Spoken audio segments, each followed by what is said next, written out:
ახალი უწყება აწარმოეს საქართველოს ბაზაზე. ეკონომიკის სამინისტროში საქართველოს ეკონომიკის განვითარების კორპორაცია შეიქმნა. ორგანიზაციის მიზანი კერძო სექტორისთვის ფინანსებზე ხელმისაწვდომობის გაზრდა. კორპორაცია რამდენიმე მიმართულებით იმუშავებს, მათ შორის ექსპორტის გაძლიერება, სასესხო მომსახურების გამრავალფეროვნება და კერძო სექტორისთვის დაფინანსების ალტერნატიული წყაროების მოძიება. ქვეყანაში შეიქმნება დამატებითი სამუშაო ადგილებიც. საწყის ეტაპზე საინვესტიციოდ 40 მილიონი ლარია გათვლილი.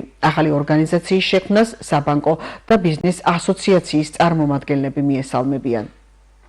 საქართველოს ბიზნეს ასოციაცია მიესალმება საქართველოს ეკონომიკური განვითარების კორპორაციის დაფუძნებას. ვფიქრობთ, რომ ეს არის სწორი და გონივრული გადაწყვეტილება.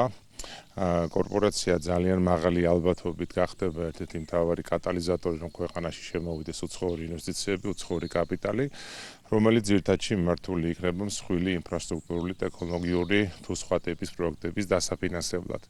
ეს არის ძალიან მნიშვნელოვანი, რომ საქართველოს შეინარჩუნოს გრძელვადიან პერიოდზე გათვლით მაკროეკონომიკური სტაბილურობა, კონდეს შემდგომი ეკონომიკური პროგრესი და ეკონომიკური განვითარება.